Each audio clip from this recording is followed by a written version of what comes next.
What's cooking good looking? It's Chef Alice here, and I am so excited to show you how to make incredible baby back ribs in a slow cooker. So today's dry rub is going to be featuring this incredible Big Country Smokehouse smoked applewood sea salt. I have been having an incredible time creating all sorts of recipes with my box of sea salts. I basically transferred all of my sea salt into a clear shoebox container. You can get this at any Dollar Tree store. But in it, it has such an incredible assortment. Everything from garlic sea salt to habanero, sea salt, ghost pepper if you dare, little goes a long way, smoked alderwood, smoked bacon, Cajun. Go on their website, bigcountrysmokehouse.com, and see the incredible assortment, and you'll see my recipes on there as well. So let's get cracking. So really important tip, what I have here is one full rack of baby back ribs. This weighs about 4 pounds. This will feed 2 to 3 people, two very, very generously with some leftovers. So I would say 3 smaller servings or 2 very nice half rack servings. So one thing you don't want to skip in making any kind of ribs, whether they're regular pork ribs, beef, or baby back, is removing the tough membrane on the back side of the ribs. So I have the ribs turned over, so it's curved side down. And what I do to start this is I take my butter knife and I just get under the skin, under that membrane, and now I take a paper towel. Now sometimes you'll be able to do this in one whole piece. Other times you'll have to do it in sections because it might tear. But let's see how this goes. I'm doing this in real time and you never know, right? So I want you to see what I'm doing. And look, I think we're getting lucky, everybody. It's coming off in one piece. Keep your fingers crossed. Da, da, da, da. And there we have it. One whole piece. I'm so glad.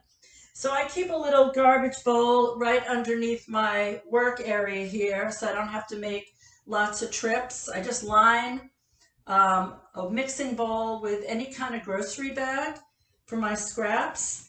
So in addition, you get that, to taking off the silver skin or the membrane, I'm also going to remove just a little bit of the excess fat. You don't want to remove every ounce of fat, but any of the obvious excess, you want to just go ahead with your chef knife, or you can use a boning knife and get rid of that, which is what I just did. Okay, in my garbage.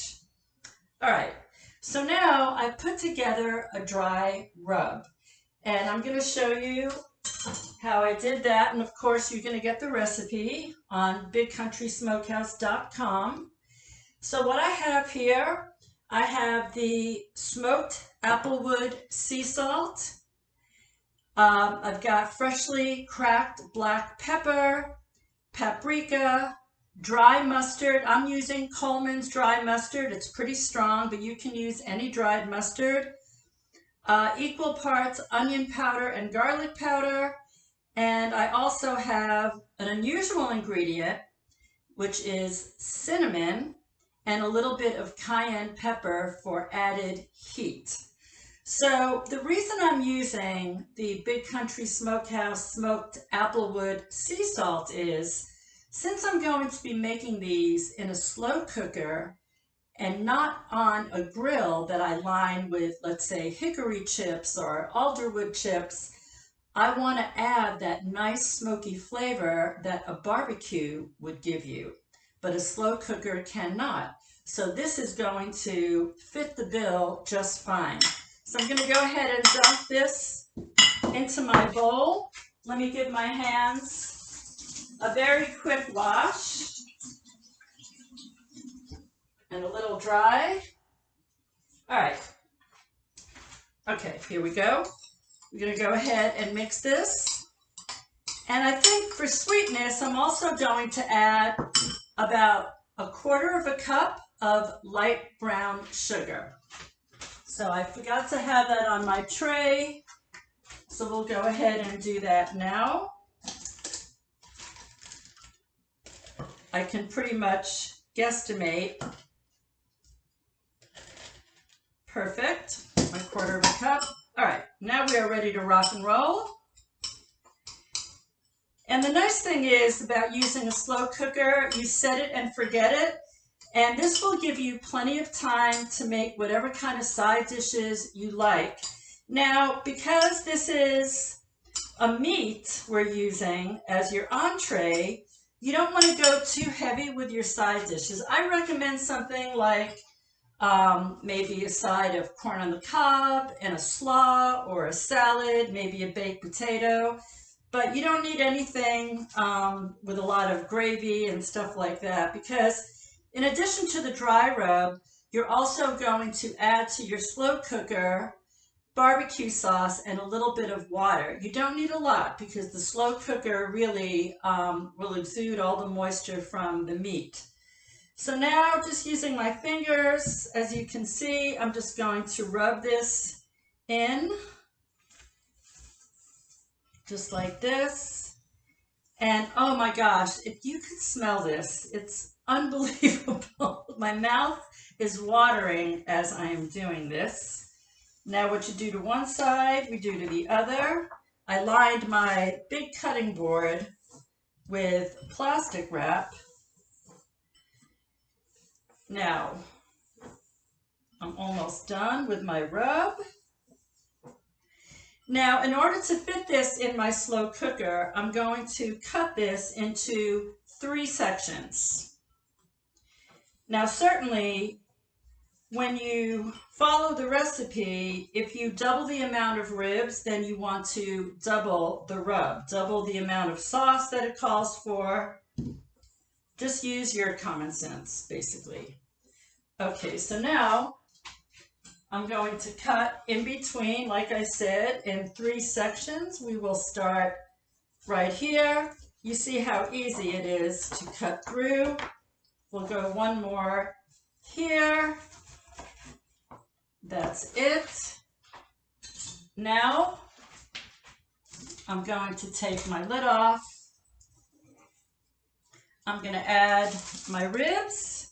Now, this will go on high for about 4 hours, or low for about 8 hours. Very simple. And it doesn't really matter how you place these in. You can stack it. A little bit of extra rub, I'm just going to sprinkle over that. Now here I have my barbecue sauce mixed with water, and I'm going to pour that in. Now when you're using a slow cooker, resist the urge to lift the lid. You really should not lift the lid. There's no reason to. It really messes with the cooking process, so just leave the lid on and trust yourself.